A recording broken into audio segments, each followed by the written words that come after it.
Welcome to Breaking the Chain. I'm Jacob. Cody. And we got a little bit today. We got a week in Flesh and Blood. We got some skirmish news. We have calling, some calling news. We got some spoilers, and then we got drama. We got more drama. Feels like that's what this podcast has been the last couple weeks. It's becoming a drama podcast. Come sit down, enjoy our drama. Well, speaking of drama, how was your week in Flesh and Blood? Well, my week in Flesh and Blood was pretty good. I don't have any drama about my week. I know, I'm just joking. I went to a skirmish. I brought Farvo. It was a lot. I didn't have a lot of practice. I had a game into you and maybe a couple other games. And I'm like, okay, well, this deck felt pretty good. Let me just throw it together. So I put it together as fast as I could. I got really lazy. I could have done it on Monday, but I was like, I'm feeling tired today. I'm not going to do that. I'll do it tomorrow anyways. I'm supposed to get off early tomorrow and I'll have the time. Anyways, I got off late and I get home and I'm like, oh my God. And I'm rushing to throw this deck together. Barely get it together in time. A couple cards off of what I was looking at. Or the deck I wanted to build. Which I don't think it really impacted in the end. It was a couple of the blues were different. And there was one equipment piece that was different. Instead of Civic Steps, it was I don't know where those are. But instead of Civic Steps, it is the seismic boots. I don't know why I'm forgetting the name of them. Tectonic something, right? Something where it's temper 1, and if you control seismic surge, it gets +1. Yeah, the Volta boots. The Volta boots, yeah. So I put those in Bravo. I assume those did not get blocked for more than one. No, they blocked for more than one a couple times because there's Crash and Bash in the list. So it's just Crash and Bash, reveal, block with boots in the same turn. And so that was interesting. And because I had those boots, I actually changed out a couple of the blues for Flash with the defending Guardian hero if the winner creates a seismic surge. But I think I want to just do Aftershock. So it's okay, I have a weaker turn. I need to throw a blue for 6. I can at least Aftershock to keep my boots online for an extra turn. Is kind of my thought with that. Would you still want to replace it with Civic Steps anyway, though, ultimately? Or do you actually like the Volta boots? Well, if I knew where they were, I might think on it. I see. But you can borrow if you want them. You can borrow mine for the next skirmish. The thing is, I also don't know if I like them more because I've been punished so many times where it's block, and the opponent goes yeah, okay, well, I'll just take a turn to set up, and then I'll do a this into this, and I'll be like, I shouldn't have blocked with that. That was -8 value. Yep. Whenever I was cooking Betsy, right when Log came out, I kept getting told, oh, why aren't you should be playing Civic Steps. Why aren't you playing Civic Steps? And it's Civic Steps sucks. I hate giving my opponent a quicken token. I feel like every time it's 85% of the time I feel like they can actually use it to their advantage. Yeah. Obviously there's some matchups where it's not really reasonable at all, but outside of that, I feel like every time I block with Civic Steps, I hate giving them the quicken token. And welcome to arguably the best boots in Guardian. Exactly. CC decks still run these boots. Well, that's why I blocked with... Yeah, that's why I was mono ominous word. I was like, I don't want to run these Civic Steps. No, I agree. Yeah. So I'm always asking for boot support. Okay. You'll get them eventually in Mastery Pack Guardian too. Yeah, in 15 years. And they're going to be like, here you go. Here's your legendary boots. They're Blade Break 1, Arcane Barrier 1. You know what's funny is those would actually be pretty good too. Those would be good boots. For Guardian, those would be insane. Which is saying a lot. But no. You know what your real new legendary boots would be? It would be like the new AB helmet you got. Yeah, legendary. They're tremor absorbers, and it's just AB1, and it's like if you it would be cool if it's like if you control a seismic surge, you have AB2. That'd That'd also actually be a be really huge cool. That that would would be be really cool, sick. but it'd also be a huge downside because like if you control a seismic surge and you only have AB2 and they throw a bunch of rune chants at you. Yeah, it would definitely have to run with another piece of AV equipment. Like you Yeah. could have Arcane Lantern maybe or Like, something. yeah, that's what I was. Yeah, Yeah. Arcane Lantern, and then the boots, and then you'd be like, I got AB3, especially on Valda, like all the time. Yeah, so that'd actually be fine. And then you run like to the tectonic chest piece, then on your turn you just Yeah, have to make sure you make it. Yeah. And then Valda. Oh, Valda would love those yeah, boots. But anyway. that's what I'm always trying to buff. If you can't tell, anyway. Yeah. um, oh man, I'm totally lost. Where oh yeah, skirmish. But yeah, so I built this deck, put it together, and I'm like, okay, we'll see how it goes. Like, I'm going just for fun. Like, I don't play a lot of Sage. I don't expect a lot to come from this. Like, sure, Farvo's good, but it's whatever. So I sit down. I win. We go into the before top eight. I win every single game except for the last game to figure out seeding for first and second seed. Nice. What was the Pretty last game good. against? It was against Olympia, which I lost against. Oh, really? What? Wait, Yeah. so So, tell me about this game. How did it go down? um, man, I thought I was gonna lose for a long time. So we sit down. I mean, I'm like dominate. Like it was. It started off a little weird because I think I had two all red hands in a row. So I just like blocked, and then like oh yeah, like I blocked, did nothing, took a little bit of damage. Blocked, took a little bit of damage, and then I had a red card in arsenal, a red card in hand, and three blues. And they were both debilitate. So if it deals four or more, put -2 on the opponent or Cards your were opponent's. debilitate. Say again. The red cards were debilitate. The two red cards you had. Yeah, yeah. My two Okay. red cards were debilitate. So I'm like, okay, and I think I'm trying to think. Oh, and then my opponent wagered a vigor and an agility token with me. And I like look down and I'm like, oh my god, if I block with all my equipment, I can throw debilitate, dominate into debilitate.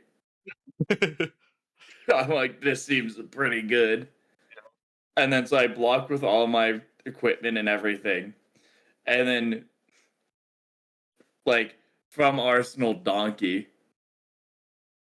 to Sweet. just go over by Oh. one, lose all my equipment, and then just throw debilitate for 8, Arsenal the other one, which isn't bad. Like I still dominated throw or threw it for 10. Dominate throw for 10. Arsenal my other one. Wait, Donkey is the destroy your arsenal, right? Yeah, but he won because he went over by one. Oh, he won it. Oh, I thought you were saying you Yeah. lost and you lost your No, arsenal. no, Okay, okay, no. okay, He okay. won. He went over by I one. see. And I was like, dang it. Okay, well, it's whatever. Then we had a more back and forth game. But it like I ended up getting down to like 2 life while he was still at 13. Did he have a lot of D reacts or something? Or Yeah, he had a lot of DREX. He had I don't think it was rainbow. It was like at least 4 of the like in red, 1 for 6 if you attack with a weapon, deal 1 damage. shunts? Yeah, shunts.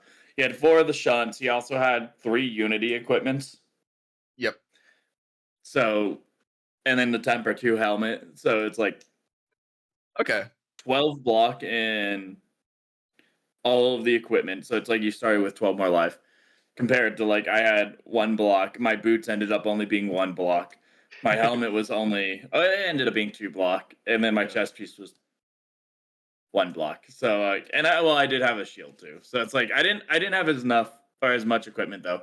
So I wasn't able to get a lot of my disruption off. I ended up going really low, but I actually was really close to fatiguing him, and maybe I could have been played a little bit differently. But in the last 2 turns where he had cards in his deck, he was able to get like a D or an attack reaction chain that really I couldn't play around because it was the shove off, return a Yep. card to the opponent's hand, and then it was red overpower. So Yeah. he's like, play one or the other depending on how I blocked.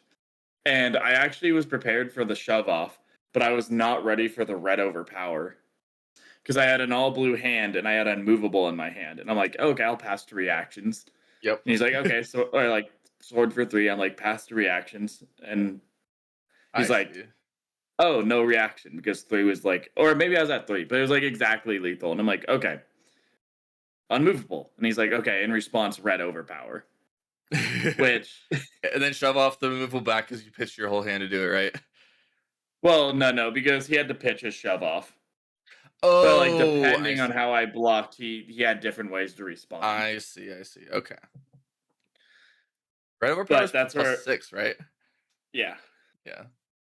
and that's where I was like, like that kills me because Yeah, it plus went to 6 as a reaction is 9. pretty good, huh? Yeah, and I guess if I was paying maybe a little more attention to the or like the beginning game because it would have been like turn 1 or 2. No, maybe a little after that he had to have pitched it. But like going into that turn, I like literally looked through his entire deck. I'm like, okay, all his blue overpowers are gone. All of his 0 for 3 wagers are gone. His donkey, or he had one more donkey left, and he had his deadly duets. Like, oh, they're all gone. Like I was like checking everything. I'm like, I think he's out of attack reactions except for his blue donkey, and like maybe a shove off. And I'm like, I'm so set. I actually win this game. I'm gonna fatigue him. Like even his shunts are gone. I can just hammer him, and I'm okay if he hits me for +1. I just need to make sure I block a little extra.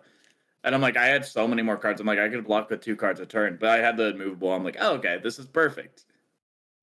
And then I Nice. did not see the red overpower, and that is what killed me. I'm like, So if you just like blocked with your 3 reds and then passed, like you probably would have won then? well, I had like only blues left in the deck, so it was something where I could because he didn't have any shunts I think left. you I said could you just had 3 hammer reds and him. an unmovable or something. That's what you said. No, it was 3 blues and an unmovable. Okay. That makes more sense. So if you just like block with what if you blocked the 2 blues? Would you have still lost? No, it's like if I blocked with a blue and then played unmovable, I would have lived at 1. Or no, I think it maybe block 8. No, I would have lived at 2. Okay. So it was basically just like thinking you were safe. Yeah, I just didn't think he had the red unmovable, so I'm like, I don't even have to play around. Like, I can Yeah, right play the unmovable, overpower. he shoves off. I can just play the unmovable again, and then I can swing hammer for 4. Yeah. And he was down to 2 life as well. Like, we ended up, I or see. like 3-3, I think. I keep Yeah. saying 2. I think it's 3. But we are 3-3. I'm like, okay, I have hammer, and then if like I can eat those reactions, sure, whatever, I'm fine by that. Yep. But I Okay. thought I was safe with the unmovable. I was wrong. Okay. And then how did top 8 go? Or top 4? Was it top 4 or top So 8? we sit down for top 8. First round, I play Alex from Ashen Wing TCG, and I have like if he was playing Briar, right? This isn't any normal Briar. It is Nebula Blade, like pump Briar. So like Oh yeah. The cool briar, if you will. it was the cool Briar. But I sit down, I'm like, I have no idea how this is gonna go. Like I'm gonna get absolutely dominated. Like there's no way I win this match. I sit down, and the deck is just slow enough that I can do whatever I want as Bravo, which is very dangerous because if you just let me Yep. do what I want, 10 dominate, 10 dominate. Oh, I have an extra blue. You didn't throw enough. Crack gloves, 12 dominate, Yep. 10 dominate, Yeah, 9 dominate. it Like, can convert hands, but it's not that efficient at doing it, unfortunately. yeah.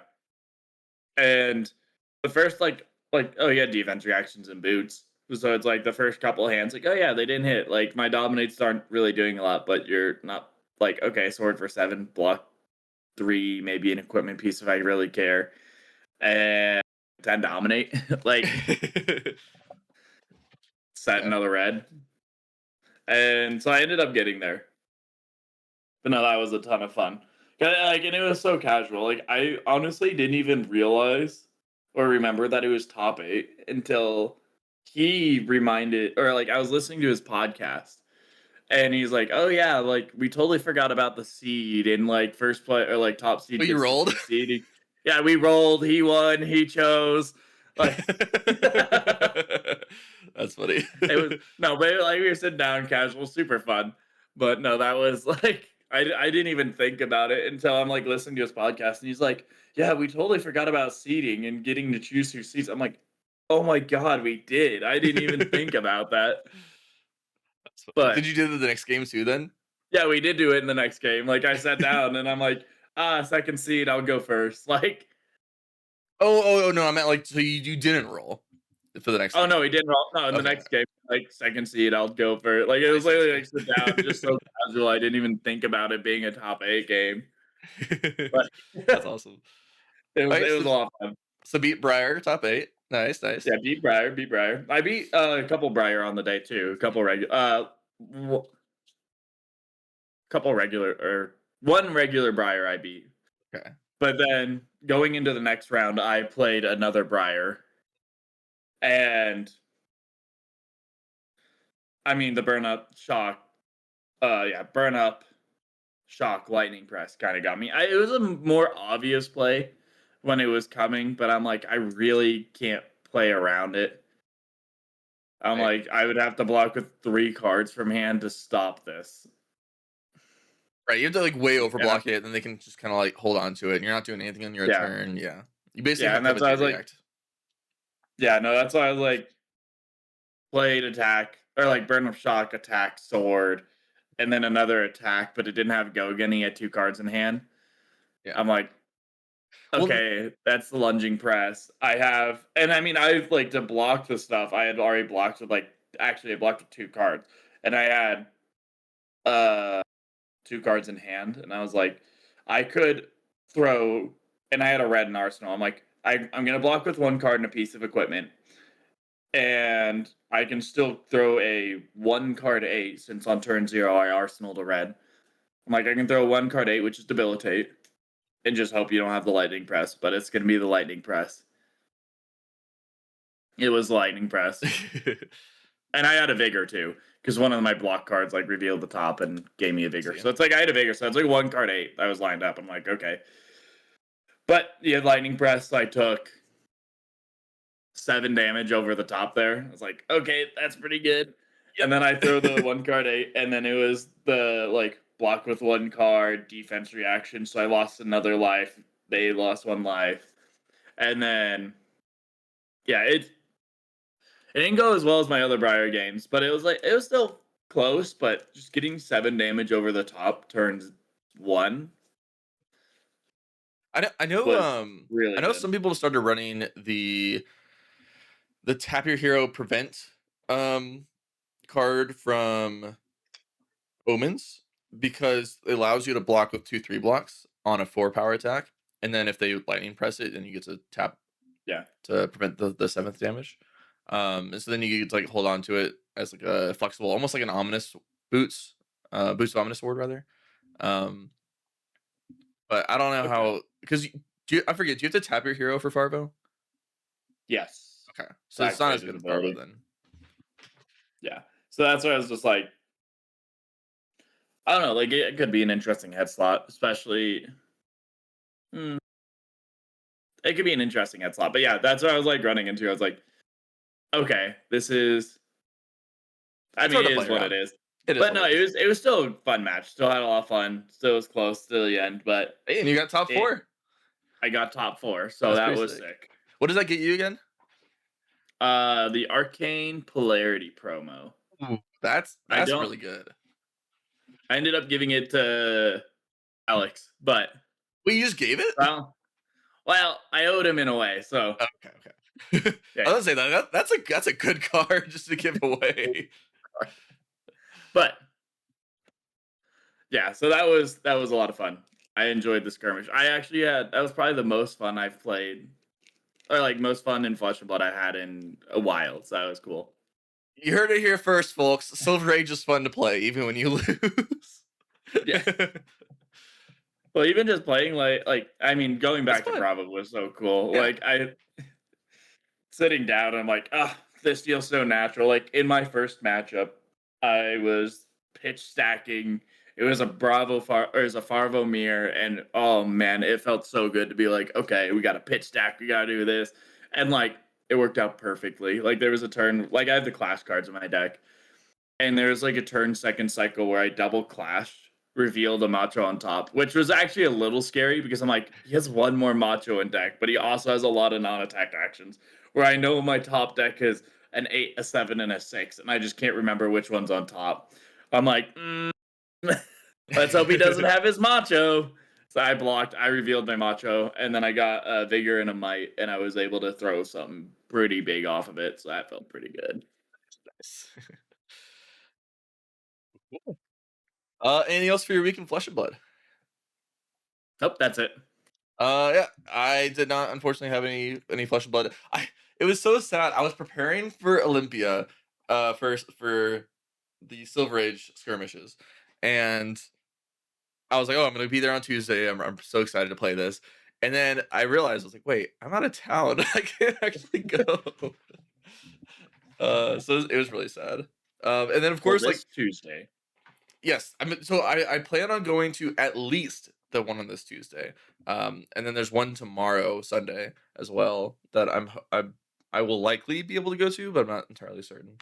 But I'm hoping I can go to that one too.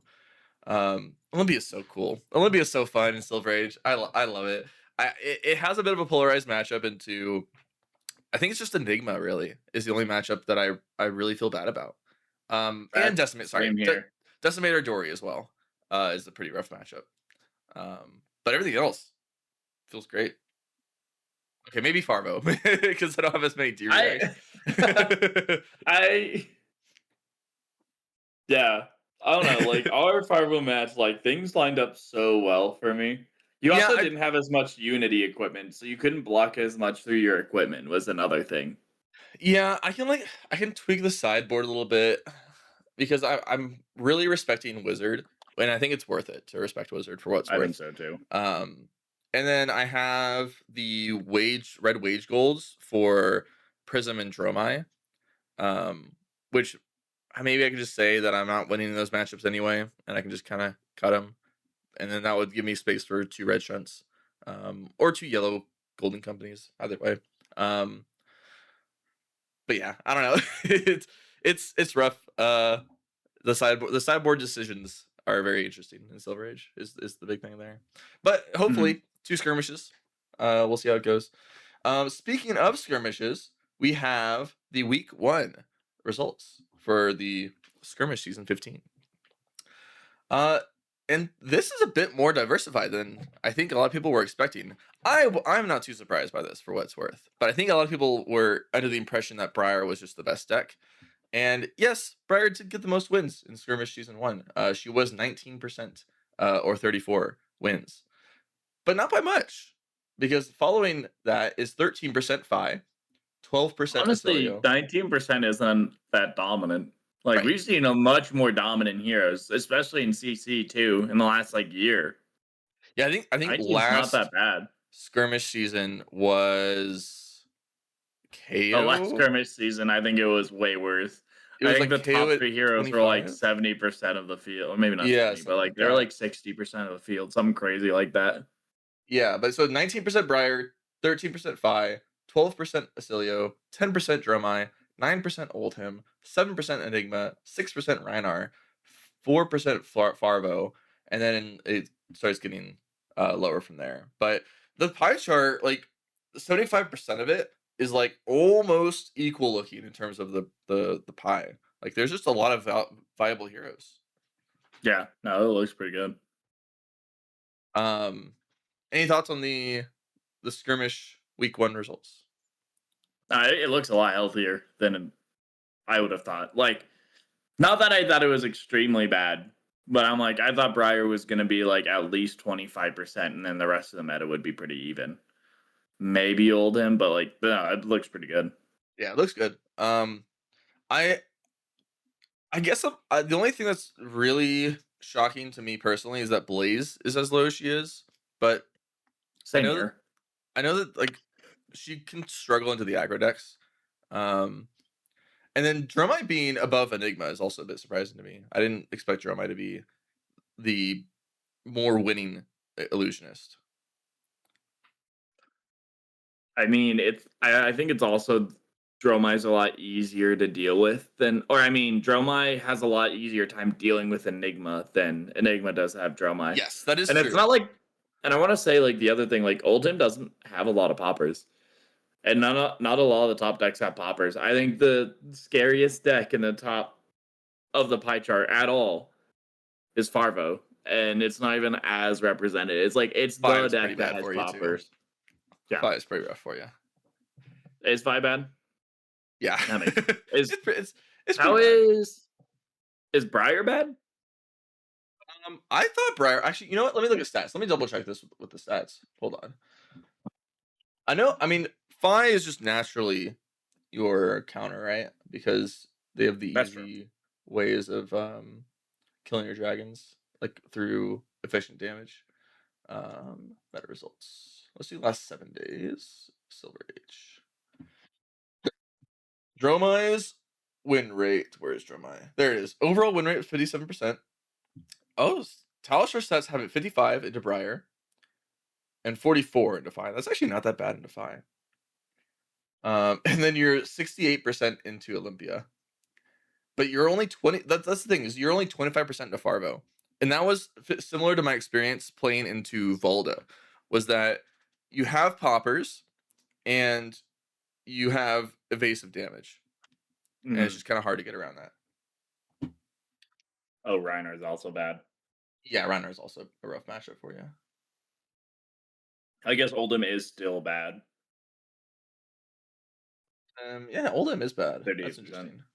But that's the main problem, right? Is that you kind of just get fatigued by the Guardians, because even if they don't have that many poppers, like whenever they do have poppers, it's really bad for you, and then they Mhm. just fatigue you. They just hit your dragons, and they have the 4 blocks for your Kylorias and stuff. Um, and so you just don't leak enough damage to get through before you deck out. Can we get Dromai too already? You know, I just Honestly, soon, Dromai has 2027, right? That's when we're expecting it. touring 2027, which is coming up. We'll get And Master Pack Illusionist, and she'll be James in there. White, like, there's one illusionist, so like I think I think people would be less upset than Mastery Pack Assassin. Did you say that Honestly. there's one illusionist? Yeah. NCC. Who's that again? Why am I blanking? Why am I blanking on names? Exactly, exactly. They finally printed a bad illusionist, Oh, Ziggy. Ziggy, duh. Yeah.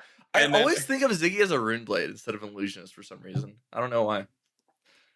yeah, no, Ziggy, which he's not even or they're not even that bad. Like they topped a couple callings. But I think that's the worst illusionist in a long time. I mean, Prism 2 was really bad when she came out. Yeah. I guess we have to wait to see the expansion slot card for this set. Yeah. Yeah, See we'll if see. they print a brand new weapon that's like, it is actually if you play an instant, just deal 2 arcane instead of the whole hollow shield stuff. And then it would be bonkers. Yeah, the holo counter, whatever. It's a little bit too inefficient. But yeah, Yeah. Drobe is actually pretty well positioned outside of Farvo and Farvo, Rhino, Farvo, Reinar, and Oldhim, and then just a slightly losing matchup to Fi. So that's interesting. Yeah. Not that bad. That. So yeah, that's skirmish season week 1. Yeah, I think that was my only thought, was like I didn't realize Dromai was as well positioned as she was. And then obviously Briar is good, but not overwhelmingly good. Yeah. Then for calling Bangkok, we do have the top 8. Last week we went over the meta results, which this was a Silver Age calling, and Briar was the most represented. And the top 8 was 2 Osilios, 2 Enigmas, 2 Briars, a Farvo, and a Reinar. The finals, ooh, I don't have that actually on hand. Hold I on. was just about to say I have no idea who won or what the placement or any of this is. Here it is. The finals was Briar versus Enigma, and Briar took it down. It was Shannon Pootery. And then the showdown was also Silver Age, and the top 8 was 2 Dromai, Wow, this is a very diverse top 8 for the showdown. 2 Dromai, but then the rest of them are one-ofs. We have an Acilio, a Florian, a an Icelander, a Rhinar, a Briar, and an Oldhim. The finals was Acilio versus Florian, with Acilio taking it down. It was David Yao. An Icelander. How weird. Icelander's such a cool deck in Silver Age. I love it. It's so funny. Like I remember, was it the last? It was like one of the Pro Tours where Icelander like showed up, and it was just like that red Yep, line Icelander, which is yep. so silly to me. Yeah, the Brabble Icelander was it pretty Yeah, sick list, honestly. I would have never come up with that. Like that's crazy that someone Right. somehow did that. Damien the goat, as usual. um, and then we have some spoilers. Unless you have anything else you want to Yeah, talk about, spoilers. before we talk about spoilers. Let me pull. Let me. These should be available in the overlays. Let me see if I can get the overlay working here. I would assume so. But Let's we start. have. Do we want Yep. to start off with the spiciest one? Let's do it. Okay, Which one is it? so yeah, usurp the Shadow Throne.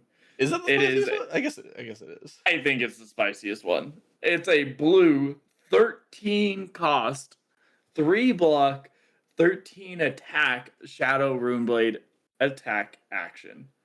It's a Viserai specialization, and if you were usurped this turn, this costs 6 less to play, and you may play this from your banish zone. When this hits a hero, turn all cards in their banish zone face down, and they lose X life, and you gain X life, or X is the number of cards. Turn face down this way. So just as a reminder, because I forgot it at first when I read this card, usurp is when you destroy a rune chant as an additional cost. Yeah. Um, and so you have to have usurped this turn to play this card from your banish zone, right? Or no, sorry. No, that's not the case. Oh, yeah, sorry. You said yes. There's two things that happen if you usurp this turn. Not only can you play this from your banish zone, but this also costs 6 less to play. So it goes from a 13 cost card down to a 7 cost card.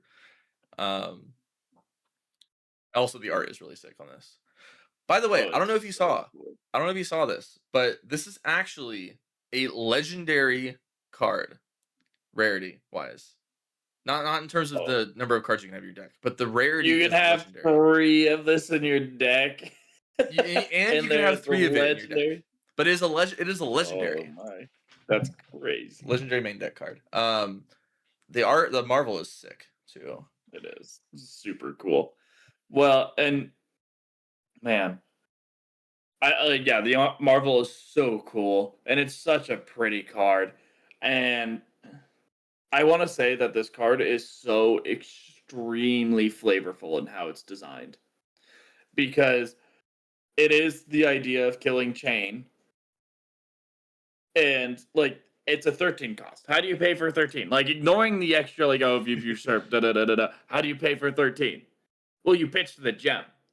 How did Viscerai kill Chain in lore? He used the power of the gem to kill Chain. That's The most cool. efficient the most efficient way to play this card is pitch the gem and pitch a blue. Like then you get 7. That's a 2 card 13 if you usurp in something else.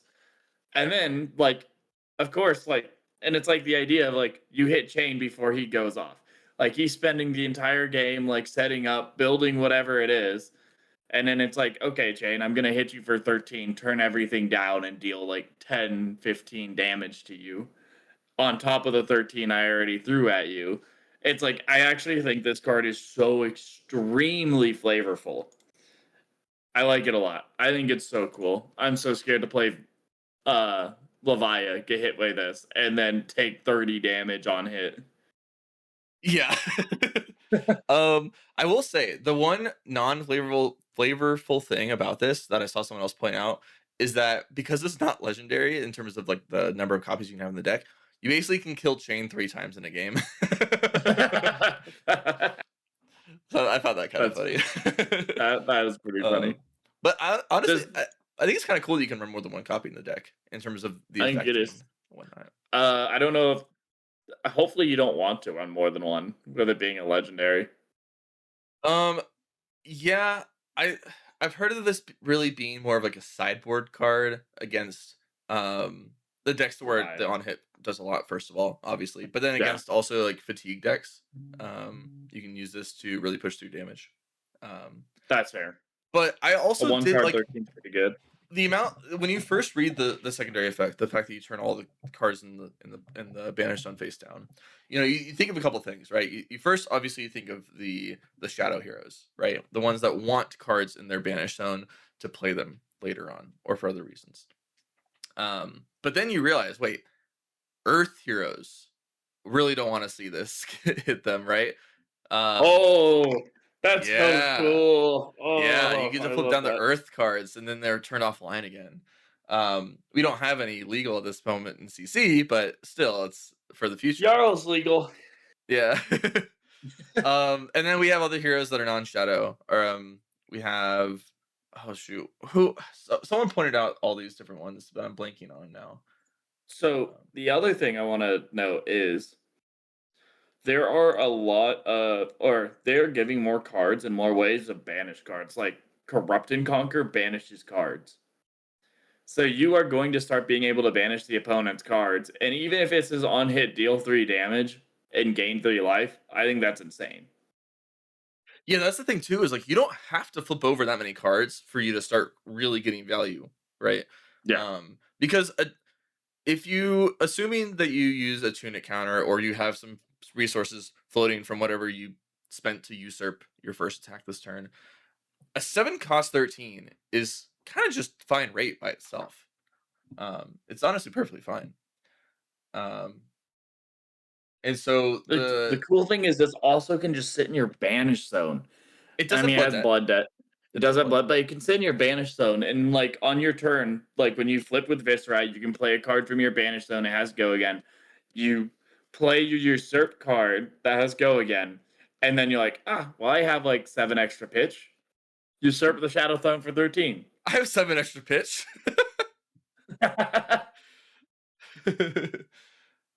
Maybe it's not like that, but still, like, I think it could be super interesting in that manner as well. Like, Very especially late nice. game, like, okay, to get around fatigue, like usurp 0 for 6, whatever usurp card you want to do, like 0 for 6, and then you have 4 cards in hand. Maybe you have just a generic go again in hand, and whatever, and then like go again, and then pitch 13. Yep. But yeah, Cool. but like you were mentioning, like even if they just have a couple banished cards, and it's like maybe even it's against a hero that doesn't banish cards, but you've banished for them. For Yeah. example, there's some hero like you can run Cole in Viserai, right? And that banishes a card from their hand. You can run Cole. You can Oh run Cole, God. and then that basically will power up this usurp the Shadow Throne for later because every card that's in the banish zone, that's an extra life. That's actually an extra damage to them and an extra life for you. So it's an Mhm. extra 2 value per card in their banish zone, right? Um, Yeah, Corrupt and Conquer, Cole. I'm sure there's other things that I'm not thinking of. And decks are running like run cards that banish stuff too sometimes. right. It's So actually going to be important to keep track of like, oh, I created a Crouching Tiger. I can't play it. It's stuck in Banish. like you'll have to play it out. Sometimes you And you're just like, let it sit I there. actually have to know how many Crouching Tigers are sitting in my Banish zone because normally it doesn't matter. Yep, exactly. Um, let's see. I'm trying to see who else banished. Oh, someone pointed out that Boost Mech will not really want to see this card. I didn't even think about that either. Yep. Goodness gracious. Boost Mechanologist. They definitely banish some cards. Um, there's another one I'm missing. That's I so know there's another funny. hero that I'm forgetting. Oh, it's not in CC right now, Katsu. but Prism, for example, banishes their Oh cards from their yeah. soul. Bolton's the same way, banishes Oh, cards from their Bolton. soul. Yep. Oh my goodness. I mean, Katsu doesn't his combo banish cards? Yeah, but you play them out of banish, so usually they don't You're sit in right. You're right. banish. Um, Oh, that's but so if good for against for the some light reason heroes. Yeah. they're stuck there, yeah. There's someone else. I know Can you I'm imagine killing all the corrupted corpses from Malice? you know what's funny is that it might not even be that big of a downside depending on the situation. If like they flip over one or two of the corpses. If it's early enough in the game, they might actually be less damage to you. So you know what is gonna be interesting? The Viscerai mirror. when this card is thrown, it's like, hmm, Well, ideally, you're playing out those cards out of banish. Like they're not sitting there for yeah, too long. Ideally, right? Um. Oh, you know what? Against instead, Katsu, the Ancestral Harmony, if you don't banish a combo card, it sits in your banish zone. So that is something too. Um. Someone else. I know. There's another hero that but banishes just cards. banishes cards silly. I know I there mean, is. Tekla like, Teklevossen. like I have all this armor ready to equip, and then you're like, I'm gonna take your armor. Okay, but at It's the like, same time, you're not hitting Teklevossen with this card. no, you're not. That's true. You're not. Oh You're not no, I will hit. attach this armor and block with all my armor to block this. You could legally pummel this. You can pummel it. That is true. And if you just pitch two blue or three blues to it, then you'll have two floating for So a pummel. pummel. So listen to me. Pummel an arsenal. Usurp card. Go again You somehow. with go again. I'm sure there's gonna be a usurp card that's like if you usurp this game's go again. So like 0 for 3 usurp whatever, or it may whatever you do have go again. I mean Viscerai's hero ability gives go again. So like boom, go again on the usurp card. Pitch 3 blues to throw this for 13 at the opponent. The opponent goes block 13. You go pummel. Like Oh it well, is a all pummel. your equipment, bloop, face down. There's someone Be else, but crazy. I can't find it. I've looked through like 5 pages of cards already, so I'm gonna Are you stop. looking? Shouldn't you be looking through the heroes? No, I just looked up the word banish because not always it's not always the heroes that do the banishing. It's the cards, right? Yeah, So you know what? You can also run invert existence in Viserai. This is a you Shadow can, Ringblade to and banish then more of their banish. cards. And it's a blue, so like if you don't end up banning, like you don't have to play it. Right.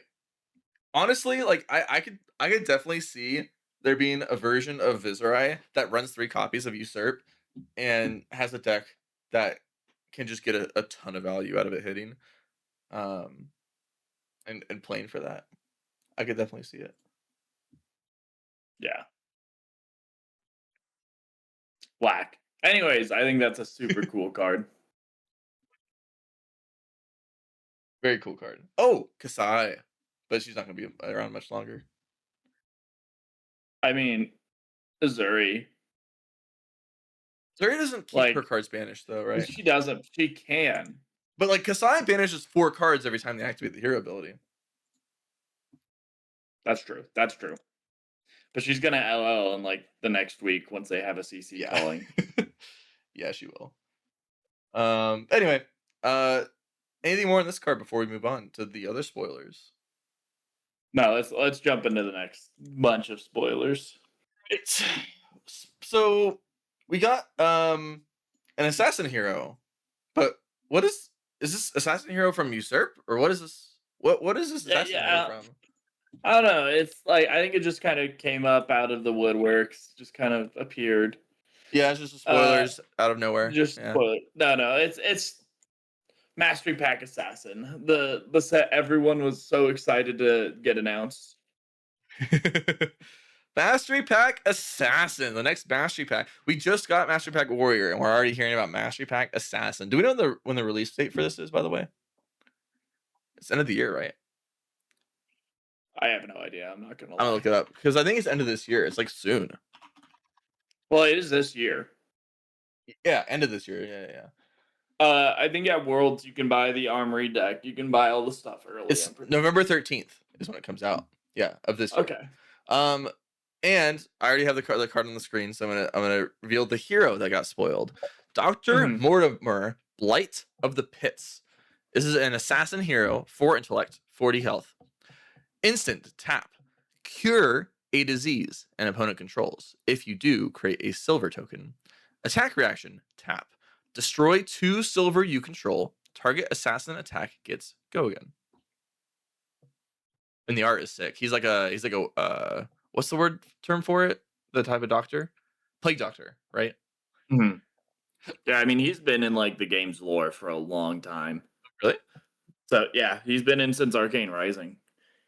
He's actually the doctor that experimented on Arachne and made Arachne who they are. So That's cool. yeah, he yeah, he's been in the game. Like he's been a hero. I actually think his tech, super cool, super flavorful. I love that it doesn't deal with stealth because like he's not a sneaky guy. He's just gonna steal you, kidnap you, throw you in his secret lab, and He's not a experiment on sneaky you. guy. He's not a sneaky guy, but he also I like how he doesn't deal with contracts. Like he's just here to infect you and see how it hurts your body. Like, hmm, I'll cure you. Let's infect you this way. Let's see how that works. Ah, okay, interesting.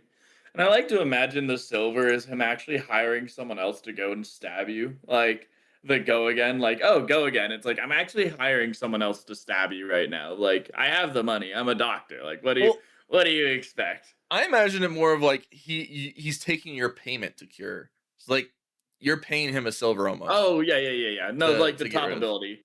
But Yeah, like yeah, with yeah. go again on target assassin attack, I like to imagine he's like paying someone else to stab you. I see, I see.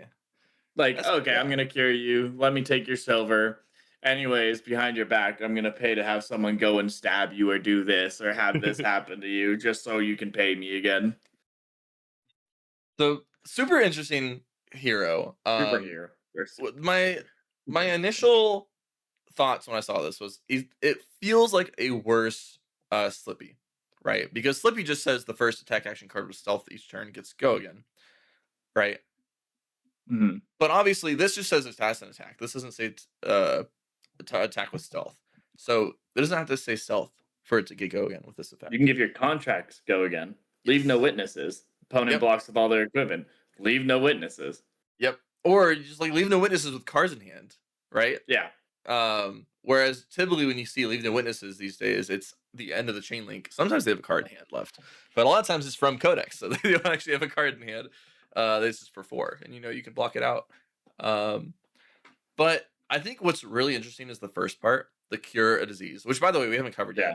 yet. What this means is first disease. What is a disease? They errated the original 3 main assassin tokens that you give your opponent: blood rot, inertia, and frailty. They errated those to say they are diseases. Um, and cure is, as you would expect, it means to destroy one of them, but effectively to remove one of them. So you can give your opponent these diseases and then instant tap your hero to destroy one of them to get a silver token. And you might ask yourself, well, why would I destroy a blood rot pox to uh to make it silver? That doesn't seem like a good value. I'd rather deal 2 damage to them. Well, there's other tokens, first of all, like inertia, if they don't have a card in arsenal, right? Like let's say you give Mhm. them an inertia token and then they play the last card in their hand. This is an instant. So you can do it on their turn. You can tap your hero, destroy the inertia, make a silver because the inertia wasn't going to do anything anyway. Or maybe it's against a hero where they just like it's against maybe like a guardian and you give them a blood rot token. They just hammer you. They have like 2 cards in hand. You know they're going to pay to the blood rot. You may as well just turn it into a silver token at that point, right? Yeah. Or it's like, oh, I'm throwing into a guardian. I gave them frailty. And then after I throw my After they attack. oh, it's you could after with frailty after they attack Yep. before the end of turn, Yep. get rid of the frailty, even if they Once have it's already gotten its swords. Like effect. Like it's already it's done already gotten everything. its effect. That's Yeah. so interesting. So Like, it's oh, really damage not resolved. yeah. That's pretty good. So yeah, it's really good. It's like it's unironically, it's not as much of a downside to destroy the disease as you'd think. Mostly because it's an instant, right? Yeah. Um, the one thing that's funky is that it does tap your hero to do it, right? And so if you destroy their disease on their turn, you don't untap until the end of your turn, right? So So you you can't can't give use your go attack again. go again because you'll already be tapped unless you have Mhm. some way to untap your hero. Um, but really cool. And then unless actually, do you have anything else on him before we go over one of his some of So more we of the can cards start and going secret into types? his cards. Yeah. Um, yeah, if you want to read the next one, actually, you can do maybe the weapon. Uh the defense reaction or the Let's do the weapon weapon. first. Okay. So There's what's it called humor again? plunge. So humor plunge is a one cost, or not one cost. It's a one attack assassin weapon dagger. It costs two. Go again. Piercing. If this is attacking an infected hero, it gets +1. So it reminds me of the dagger that, like, if you pay Buy it for it, back. if you buy Graven it back, it gets Call. +1 counter. Yeah, Graven Call. Yes, thank you. Um, so pretty good. The piercing is relevant. I assumed you'll have ways to give this an on hit as well, like on hit. Make a blood rot or whatever, right? Um, so you can synergize with it. But It's a cool weapon. yeah, and it's not a specialization, Playable. so anybody can run this too. I could definitely see some of the other assassins running this dagger. Hmm. Yeah, I don't have much to say. I think it's a cool dagger, but nothing Yeah, special. I do think it would have been interesting if they gave him something that actually made one of the tokens on hit. Like if it was just like a I don't know if that would have been too strong, is the thing. Like, that feels like a majestic level power weapon. Because, like, it's also like, yes. because it has piercing, you can't block with equipment on that, and that's where it gets really strong. Well, I'm saying a whole different weapon, not giving this that ability. I'm saying just a completely Oh, different okay. weapon that makes one of the diseases. I think would have been kind of interesting. Doesn't even have to go again. Like Like a a three one for cost, one. two no piercing on hit, make a a token of your choice or something, right? Um, Okay. something weird like that. But anyway, yeah, it's a solid weapon for him. Um, let's do the direct next, and I'll So if you want to next, read there's it. a red 3 cost for defense, assassin, defense reaction trap, Mortimer specialization. When this What's it defense, called? create a frailty, inertia, and blood rot pox under the attacking hero's control. Just give them everything. Viral diffusion is what it's called. 3 cost, Right. 4 block. It's a defense reaction, and it's a trap, but it is a Mortimer specialization, so you can't run any other heroes, unfortunately. Which Yeah. is probably for a good thing because if Mario is still legal when this comes out, being able to search for this with the trapdoor hero would have been disgusting. But then grows. But you're But basically playing a whole extra card to give them frailty, inertia, blood rot, which I think is worth it. I mean, like, looking at this, I think, like, at worst, it's a 3, 4, 6 because your blood rot pox is value guaranteed. Sure, maybe Yeah, they don't attack from arsenal and maybe they don't attack with weapon. Frailty, sure, doesn't do anything. And then inertia token, maybe they don't sit on anything from arsenal. But like this could be like 3 for 10 defense reaction. Like, oh, they're attacking with their weapon and it's their first weapon attack and they have go again and it's a plus. Like, okay, I'll block 4. Your weapon gets -1. You get a bloodlet box and you have an inertia. And it's like Kasai, for example, or Bolton. Like, you do this into either of them and they're probably pretty upset. yeah, yeah, exactly. Because it immediately gets the effect, right? Yeah. On And the then it's first a turn. 3 for 5 block. It deals the blood rot. And if for some reason they were planning on Arsenal, they can't. And it gets even more value then. And Yeah, if they can't play the card, you play this after someone plans to Arsenal, it's an immediate 3 value. So it's like, oh, it's a 3 for 7 then. I was just about to bring that up because you can wait until they use their last action point, right? Like against some hero that they're going to Yeah. arsenal last card. Like Guardian trying to Arsenal pummel, and then Yep, boom. yep, Like, that's worth a lot of value. yeah. Or like um against Valda, for example, right? Like you could do this against Valda on their last attack, and they want to arsenal their attack, and then maybe Yeah. it causes them to break the brick the next turn. Seismic eruption. Yeah, so this is very strong. Long story short, Yeah, it's very strong. very very strong. Um, And then also the if it fact, doesn't affect them, you can still just get a silver off of the hero ability. yeah. Also late game, you can potentially guarantee deal 2 damage with blood rot because they might send their last card. They might not have a way to pay for the blood rot, and then you give them a blood rot on the Oh, last that's so link true. and deal 2 damage that way. Um, and also this is not a legendary, which I mean, not that we should have expected it to be, but you can run 3 of this in your Mhm. deck. Um, Yeah. might not want to because it's kind of pricey if you. It's kind of rough if you double draw it, but you can run 3. It is legal. All right, the next one is mutually assured destruction. Pull that up really quick. All right, this is a red 2 cost 6 power, 3 block, assassin attack action at Majestic. Contract. You are contracted to banish infected opponents' cards. Whenever you complete this contract, create a silver token.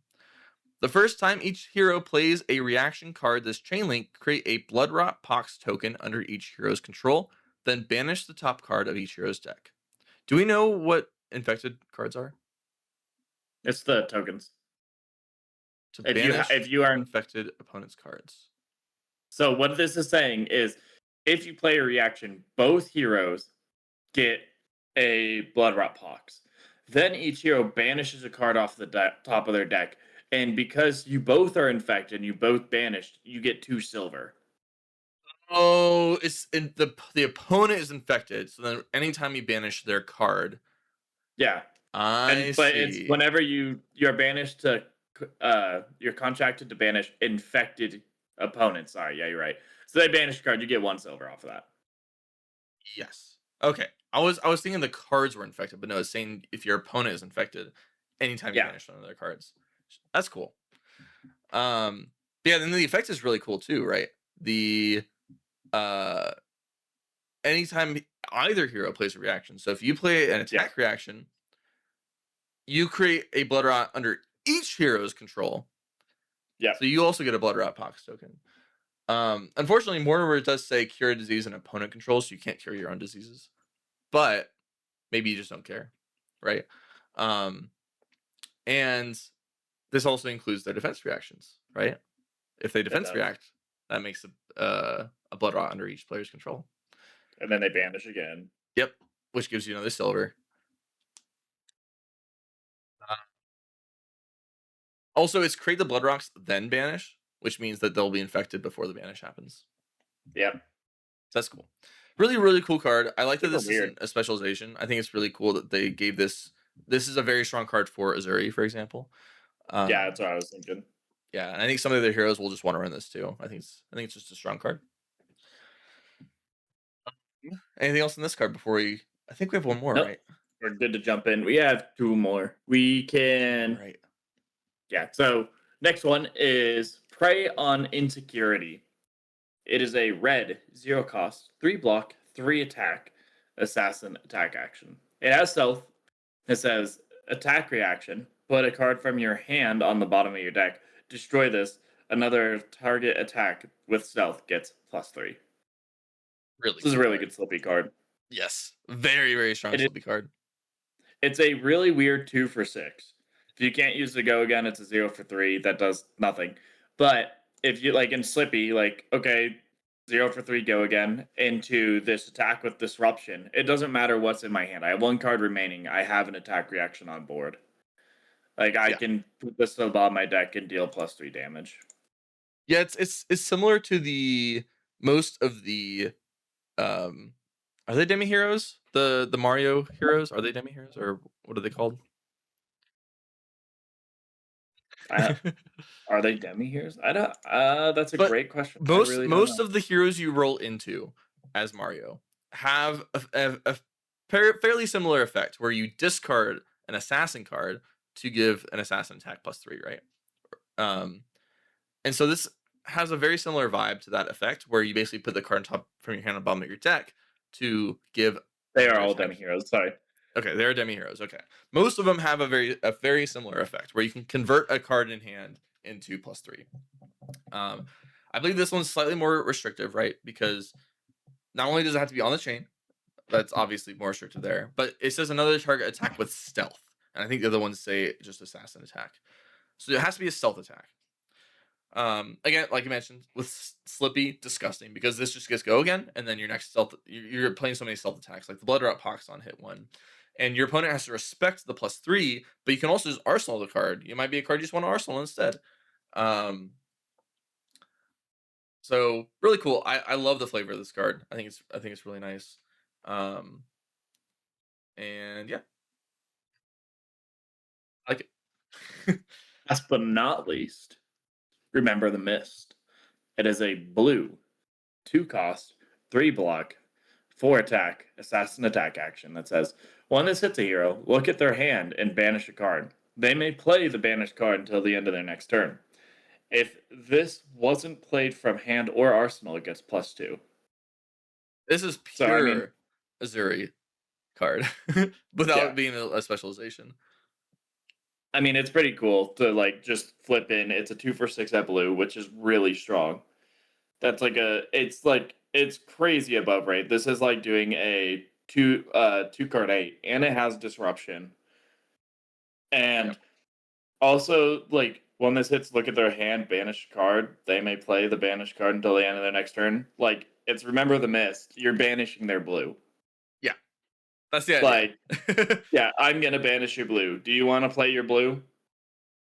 Oh, no, you don't. Okay, whatever. Like, I actually just had on hit banish a card of choice from hand, and it's actually insane. Like, this is crazy strong. And unless this is like if they play this, and unless I have like an all blue hand, I'm like, okay, I guess I'll just play it because I can't play it. You kind of made my decision for me. Like this, it's an insane card. Like Yeah. huge buff for Azuri. Yeah, huge buff for Azuri. I think that this might just be played in other heroes too, because Yeah, it gives surgical extraction vibes, right? Where you look at a yeah. hand, you banish a card, but in this case, they can still play it till the end of the next turn, but oftentimes they're not going to want to, so you're effectively just eating a card from their hand. Um, Mhm. because like, there's also maybe some decks that you want that might want to do some setup turns, right? Like you could hit a combo piece against some heroes, right? You can hit card like maybe they don't have a blue in hand, or maybe they have multiple blues, or you just don't they don't really care about you hitting one of the blues in their hand, but you can hit a card that they don't want to play that turn, but now you're forcing them to play that turn, right? That's true. You also get to look at their hand, which is not invaluable either. But I I think that's worth a lot more than that is said a lot of times. it obviously depends on the hero. But yeah, like and then like against some warriors, for example, a lot of the cards are meant to be pitch cards, or they don't need it. Uh, they don't really need to use it that turn, but you're forcing them to use it that turn. Stuff like that. So really strong card. Obviously, like we mentioned, the best in Azuri because you get the free +2. Well, free, but it's just it's a strong blue. Hold us up. I might have just seen something. One sec. My brain just clicked something. Who's a hero from the last set? Ziggy. Where's Ziggy? Ziggy's the last one. Okay, I have to. And then Acilia for Continuum. So, what I have just noticed. Well, that's actually where they're from. Who's a hero that recently came out and is from somewhere weird? Because looking, Is Dr. from Mortimer's somewhere weird. like not from where the set is. Like Dr. Mortimer's border is the Pitts border. Okay. I feel like they haven't done that in a minute. Okay, because we have Ziggy, which I don't know. Like Ziggy has the Aria border, which I mean, I was trying Cilio to figure has out the what Aria border.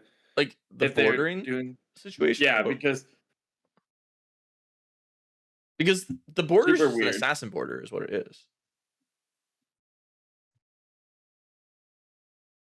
It's the And I same mean, like border. looking at the pirate set, like Marlin Treasure Hunter just has the pirate ranger border, and like they just, I feel like they haven't done the location based border in a minute. So I just noticed Doctor Mortar have the pit border, and I really hope they go back to location based borders because I think the location based borders are actually super cool, and I think it tells a Yeah. story on a card. Have they not been Like doing that? I feel like they haven't in a minute. Like I'm trying to think of another like Puffin. Oh, maybe okay, maybe the high seas it is just the okay. Maybe they have. Maybe I'm just delusional. Yeah, I might just I be thought they have been, delusional. but No, it I, looks like they have been. I'm just like going through all the heroes and double checking. Um. Okay, never mind. Ignore me. but yeah, so that was the Oh last well. spoiler card. The Mastery Pack Assassin is going to have 3 heroes. It's going to have the original Arachne, the one that wants contracts, Dr. Mortimer, and Azuri, and it's going to be Crack Shuffle play as well. Oh, and there is an Army Dr. Mortimer that comes out the same day. Yeah. I yeah. Are we ready to get into the drama? Let's talk about this Mastery Pack Assassin set. So I'm gonna say that like it's cool that Mastery Pack Assassin is getting support, or assassins are getting support. Um, it looks cool. They're doing a lot of fun thing with diseases. There's a lot of interesting cards. If you're an Assassins fan, leave now. No, but no, Yeah, I think that's the it's cool. podcast And for all the Assassins fans. yep. Thanks for watching. Now we get into the drama, and no, but I think it's just the drama's been so weird. I was talking to Cody a little bit. It's like it feels like two extremes. Like day one was just people like absolutely dooming. And it's like I can't believe they did this. Like I'm quitting the game. LSS has ruined the game, which is actually crazy. And then I felt like ever since people have been like, oh, but like support for specifically like Ranger, but like for support for other set like classes just wouldn't make sense. This is like Assassin was just the correct option because like this, that, or another thing. I just I felt like there's no in between of like, in my opinion, it's more neutral on like, and a lot of people are like, okay, you just don't want it to be like you're mad it's assassin because it's not your class. But I'm like, I knew it wasn't gonna be Guardian. Like Guardian already had their mastery pack. So like I wasn't thinking about it being my class. So I mean I'm still biased in my own ways, but I feel like I have a pretty outside perspective where I was like, okay, I did not expect it to be assassin. I don't understand where in the design cycle this like actually made sense to make this product. Um Comparatively to a lot of other things. But I have a lot of notes I actually put on the side because I have a lot of thoughts on this. But first, that's like, why are people upset? And it's because, like, I want to talk about, like, well, assassins, like, we always talk about, like, oh, everyone has their time in the sun. Like, this hero has their time in the sun. This hero has their time in the sun. Like, oh, everyone should have their time to be a good hero. But I also think it applies to classes in a way where I mean, like, okay, Guardian is coming back in the meta, but Guardian hasn't been in the meta for a while. And then it's like looking at Illusionist and Runeblade, they're always jumping in, and Runeblade has a lot of time in the sun. Like, there's always the meme of it's flush in Runeblade because you can never have a bad Runeblade, and they always have to be printing new Runeblades. And that's where it's like every class has its time in the sun, and some classes don't have it for nearly as long. And I think people are upset not because, oh, Arachne Marionette is getting support. Like Arachne's going to be gone by the time this comes out. He's going to be long gone. But it's Assassin has been good since Mistveil came out.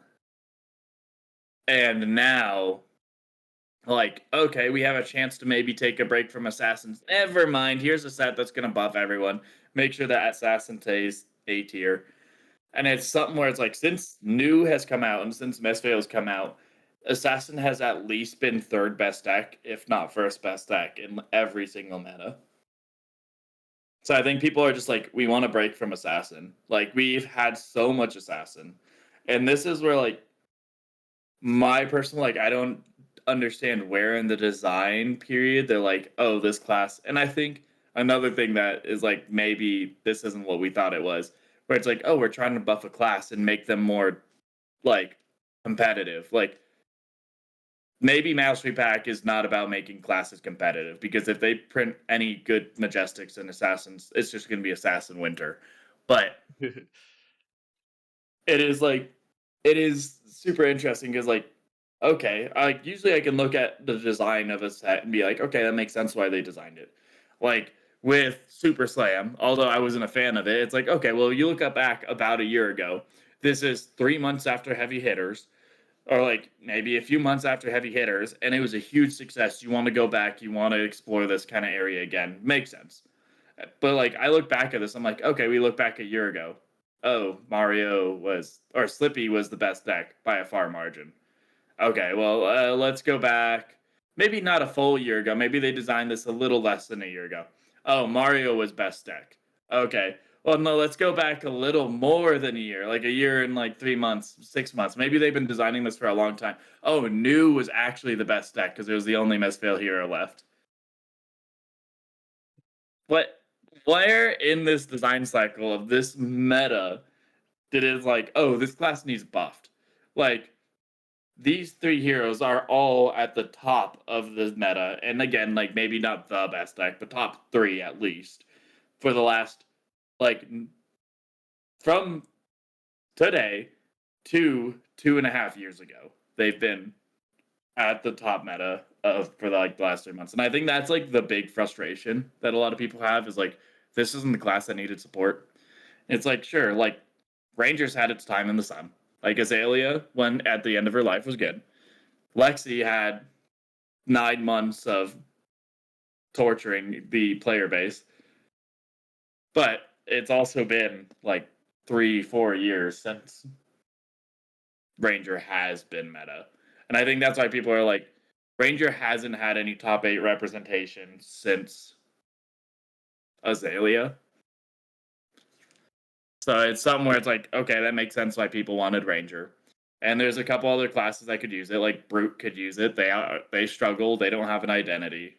And that's where it's like I think a lot of the frustrations come from is Assassin's been good.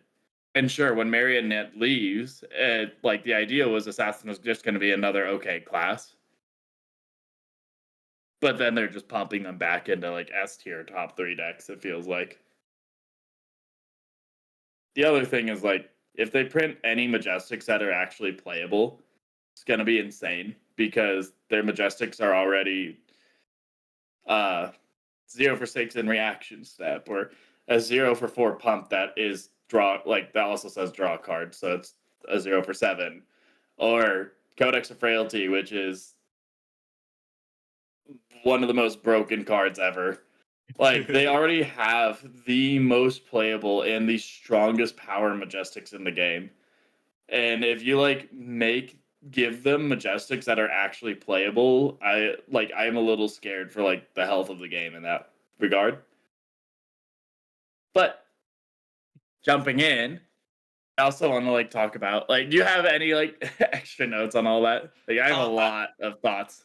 I want to talk after you're done because Okay. I have my own thoughts, but it's like a lot of stuff. So Okay. It you go sounds like ahead. we both have a lot to say. And it's like jumping into like why I think this is a good choice. Because like I also don't want to say like this is just purely a bad choice. Like CC wise, it like doesn't make a lot of sense.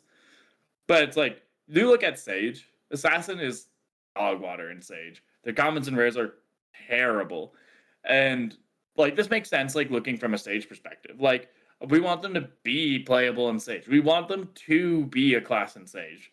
Like we can look up at the like Sage meta results and like let me like take a closer look. I don't know if there's a single assassin on this list. There's one Arachne. Oh no, maybe two. There's a regular Arachne and Arachne Web of Deceit. I think that's it. But out of how many wins, there's only two assassins. So it's like looking from it like a Silver Age perspective, and outside of that, like it makes a lot of sense. Like being able to buff their commons and rares to make it so they can actually play in these lower power formats, I think is necessary. And that's where it's like I think it's actually a good choice in that regard of making Mastery Pack Assassin. If this is really just like giving them a better common base so they can compete in all that stuff, then I think that's good. If this is about buffing their Majestic base, I don't think it's going to be super healthy for the game. And it's like on top of all this, like those are my overall thoughts. Like some of the arguments I've heard from the like community is like actually been crazy to me. Like obviously it's like, oh well Assassin's gonna be bad when Mario leaves. Like, yeah, but you know how many heroes are bad? Like you know how many classes are bad? Like I said, Ranger has been bad for years on years at this point. Like Guardian was bad forever after old him left. Like there's so many classes that like they have their time in the sun and they need a little bit of time to sit back, relax. And that's where I think like, okay, yeah, that's fine. Like, yeah, Assassin's not gonna be great when Mario leaves, but I think everyone I think everyone that's not an assassin player wants a little bit of a break from assassin being the top in meta. The other thing is, it's like I think another like argument that is like relevant is it's been the longest time since they've released a new assassin. Like out of all the classes, the new like releasing a new assassin has been the longest time. Is that true? I'm pretty sure. Like I was thinking about it too when I was because like you look at it, it's Warrior. They just released Hala. Is there a way for me just like I mean if we even look at the last two sets, like last set we had Runeblade, we had Illusionist, and we had Runeblade, Illusionist, Wizard. And then you have Hollow, that's a warrior. And then you go Guardian and Brute when Super Slam. And then you go to High Seas, which is Necromancer, Ranger, and oh, maybe Ninja. When's the last Ninja we got? Same as assassin. Oh, same as Assassin. So, but Yeah, like, yeah, same as Assassin. So, that's true. It's the two classes that have received a hero have not received the newest hero is ninja and assassin. but it's like I think one Ranger is like 3 months off this, and they plan so far in the future. They know they're giving Rangers actual trash and Majestics, and that they actually need this set. Um, but I also think like yeah, that's a relevant note.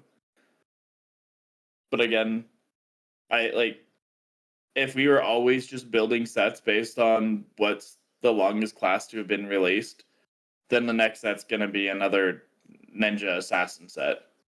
And Ranger's gonna have to go even longer, and Assassin's gonna get buffs on buffs. And but like looking past that, I'm like, I think it's like sure it's relevant to try and buff classes that aren't represented like in a while. That's good, and it's like I think it's good for Assassin's fans. It has been a while for them, but I don't think that's always the only thing you should look at. And it's like, well, assassins lack identity. I'm like, I think that one's just a terrible argument. I think there's so many classes that lack identity. Like Guardian has less identity than Assassin. I'm gonna crush you. Dominate, cool. Like that's fun. Like I like assassins have daggers, they have contract, they have stealth, and it's like sure I think they have a bunch of different ways you could play it. They also have traps. Like I think they have a lot of identity, and they like, and similarly, they are not consistent among that. But I'm like, they have the strongest cards in the entire game, and I think if like you give them an identity that makes them consistent, like what stops them from actually just being the best deck in the game 100% of the time? And like I said, like lack identity, like Ranger lacks identity, then why didn't Ranger get built? Brute lacks identity. Like I guess Brute has a identity, but like it is 6 power and discards and draws at random. Like it is like a random and 6 power class. It just feels like the lacks identity isn't a super strong argument. Because for a lot of classes, I can just point at them and be like, I feel like assassins are one of the most flavorful classes. So I feel like that was a very lackful answer. And then finally, like the other thing that I've seen after all of this came out, people are like, "Oh, you don't want support for Rangers because they need more than a mastery pack to make Ranger good."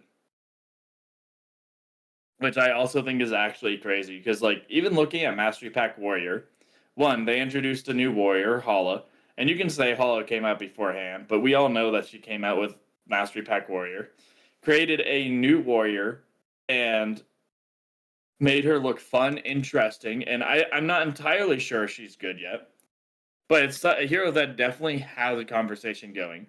And then it's like, oh, but how are you going to support the old heroes? And it's like looking again at Mastery Pack Warrior. They also made Olympia, a hero that was the worst hero in game, into definitely a playable hero.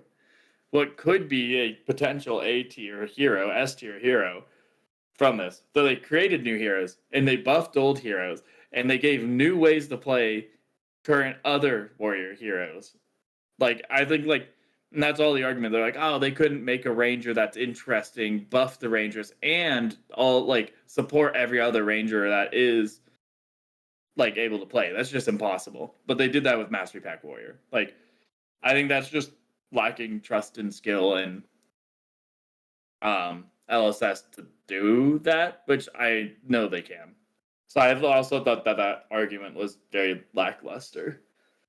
Anyways, my overall opinion is I don't like it's going to be a good product. It's going to be fun. It's like it's good for Sage. I think it's really good for Sage that assassins are getting this. But please don't give us any majestics that are playable. We already well the spoilers we gave were playable majestics. I don't understand. I mean, if Dr. Mortimer gets playable Majestic, sure, whatever. And Azuri is like actually bad. And like I get the understand like and also there's an argument of like, well, Azuri's like so bad. Like, of course Azuri needed to be buffed. I'm like, yeah, but again, the Rangers are so bad. Bravo hasn't been touched by, I swear, a single soul in Flesh and Blood in like 3 years since Mistveil came out, or 2 years since Mistveil came out. Like, sure, Azuri needed help, but so do a lot of heroes in Flesh and Blood. Like there are a lot like let me just pull up the hero list and I'll just start walking up. Like, Here, yeah, Azuri needs help, Tough Nut needs help. Like so and I like so Riptide needs let me help. go on with my thoughts before before we go through all the heroes that need help. Yeah, so I think the Azuri argument is also weak. So um, so I think I want to start with I was trying to look up and see what the if there was a very visible design goal for the Mastery Pack series in general. Um, my thoughts I'm like, on the goal of the Mastery Pack series is to release support for heroes in the game that could use it. First of all, two, make a crack shuffle play product. That seems like a very strong pillar that they are going for. It's mhm. fine. Don't worry about it. Don't worry about your webcam. I was It'll like fix ranting. itself. I didn't realize how blurry it was. It was just a recent thing. It just happened recently. Oh, okay. Um, and then three, to make a set that people want to buy, want to play, and is interesting to people, right? And I think that's something that people need to keep in mind. Is that the third bullet is that it needs to be something that people want to get, and it needs to be interesting. And to start out with, assassin is a fun class to play. I don't know if a lot of people haven't played it. I know there's a lot of people that haven't actually played it themselves. They've only played into it, and they've only experienced playing into Assassin, and it doesn't seem very fun from that side, and I get it. But playing as Assassin is fun. It is a fun experience. It's something that people like doing. They like playing Assassin, and I know there's all that uh dissent maybe is the right word for it, for like the favoritism towards Runeblade and Illusionists, but it it exists because people like playing Runeblades and Illusionists, right? And they've now realized that people like playing Assassin. It is a fun, it's a fun hero. It's a fun class to play. It's an interesting class to play. You're presented with a very varied decision points, right? And so I think that Assassin, personally, as someone who doesn't actually even play Assassin, really, I've played it a little bit in the past, but as someone who doesn't really play Assassin, I think that it's good to have Assassin as a mainstay in the game, as a common hero class type to exist and to be present. And I think that it does provide a good balancing factor towards the aggro decks as well. Um, so with that in mind, I think that in general, a mastery pack assassin, ignoring like the other factors of the health of other classes and whatnot, I think mastery pack assassin will be a successful set in and of itself, Oh, which yeah. is an important factor. Um, and then when it comes to the arguments of like, oh, why didn't we make a mastery pack for such and such class instead? I think that first of all, we'll get them. I have no doubts that we're gonna have a mastery pack for every class in the game eventually. Obviously, it might be nicer for some people with their favorite class being one of these underserved classes to receive it sooner, but it will come. It will happen. And then when it comes to Rangers specifically, I think there's a couple things going on here. First, it's gonna be really hard to make a Mastery Pack Ranger that can crack shuffle play. Full stop. It's gonna be so tough. It's to support the harpoon mechanic, to support the trap mechanic, to support all that kind of stuff. And I know there's some arguments of like, oh, they were able to do that fairly well with Mastery Pack Warrior, kind of, but like Bolton did Bolton get any support? Not really, right? Like maybe technically, but not actually. You Mhm. also need Well, at least three heroes to play in the set. So they would have to introduce a new hero, and you would need to have it be currently Riptide, Marlin, and the new hero that would not be true. They playable. did Valda as Guardian Mastery Pack. What do you mean? That was the only hero in Guardian Mastery Pack was Valda. That So is they could true. make a Mastery Pack around a hero or two heroes. That's Like, and true. But it it was could just also be the least introduced in performing. It was not a very well performing set. yeah, no, that set, like, I think it is actually the worst thing they have ever released. But And honestly, that might bolster the point because if yeah, Bravo, for example, was a playable hero, it would have been the best hero to play, right? Like you would just play that over Vault every single time. So you have to have if you want to have more than one crack shuffle play hero, which I think you should, I do then think it should. you have to have a set of heroes that are viable options to play, right? And currently with Ranger, it's not very feasible to have Riptide, Marlin, and someone a third hero. Or at least it'd Well, be very and tough to do. it doesn't have to be a reprint of a hero too. Like, it could have been like two new heroes, like two separate heroes that have separate mechanics. Could. It'd And be a it's like, lot, but you okay, could. like an aim counter, and they could reprint it Azalea, like an aim counter Azalea. And then they could have printed just Yeah. like a different ranger with a more generic effect. And then it doesn't really matter. Like, okay, they have a more generic effect and more aim counter synergy. And then you just do the like ranger stuff. And this is, I'm like, I know LSS has the talent to get around this. Like, Sure. they definitely could have created the Mastery Pack Ranger and made like two new heroes or fit a hero in with a new hero or something like that. But so I think that is probably the weaker side of the argument that I'm making. But the Yeah, really the more stronger argument against the Master Pack Ranger at this moment is that there are only two Rangers, right? There are only two Rangers, and that's not very much of the player base to support with a Mastery Pack, right? If they release a Mastery Pack yeah, Ranger, how many people are gonna buy that? Right? Not very many. Because there's not first of all, there's not that many Ranger fans. And second of all, there's not that many people playing these Rangers. So they could release this Master Pack Ranger and then it could just flop because people just don't really care unless they yeah, make it too strong. So that's another reason. And then it's kind of in line with this is I think that Ranger would benefit much more from a set with a new Ranger in it than it would from a Mastery Pack with a new Ranger in it. Personally, I think that would be way better for the class as a whole. Um, I think it's just it'd be very disjointed to support the different Ranger archetypes in a Mastery Pack currently. I think it'd be pretty tough to do. Obviously, like you mentioned, there's good talent at LSS; they could probably achieve it, but I think that the Ranger will benefit much greater from a main set with a Ranger in it than it would from a Mastery Pack Ranger at this moment. But ultimately, they got to do what makes sense business wise.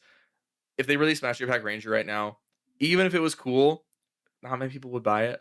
Whereas Mastery Pack Assassin, a lot of people are going to buy it. that is true.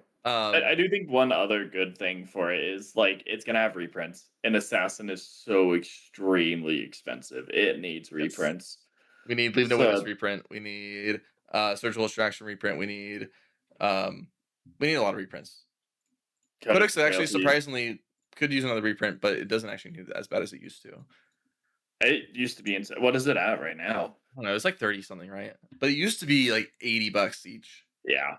for a for a dual class majestic.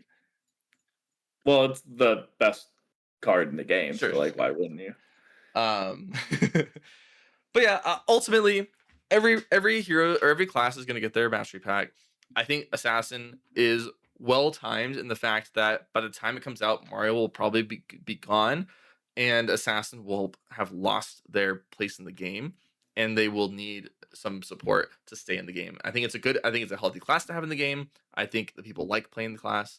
I think it is going to be a popular set because of that. And I think it makes sense to do because there's also a lot of people that like are just going to default back to Slippy whenever Mario LLs, and that's not like the best thing. You want people to want to play Slippy, right? You don't want them to be like, "Oh, Mario's gone, so now I'll play Slippy." You want them just to want to play it. You want Slippy to have their own reason to play them, right? So I think it makes sense. As someone who doesn't really play Assassin and would like some Ranger support, I'm happy to wait until a new Ranger is released in an upcoming set and play other heroes in the meantime. And I mean, like, as someone that wasn't expecting a mastery pack for me, it's like I get it. I think it's good for a lot of reasons. I think it's going to be a great product. Like you said, it's going to sell well. People are going to love it. Yeah. I think it's been great. Um, I'm a little more on the not a fan of it side though, because it's like, man, I had to wait so long for Guardian to be relevant, and Assassins can just stay at the top. Yeah, it's fair. Um, but all right, I think that's all I have to say. Do you have anything else? No, that's it. I a lot of ranting again today. All good. That's what we do here. So we'll leave the audience with a question. What do you think about Mastery Pack Assassin? Are you in agreement with some of the opinions on it, and I guess what are your thoughts just in general? Also, if you wouldn't mind leaving a like and subscribe, that would help us out a ton. And with that, I'm Cody, And I'm Jacob. and thanks for watching and listening.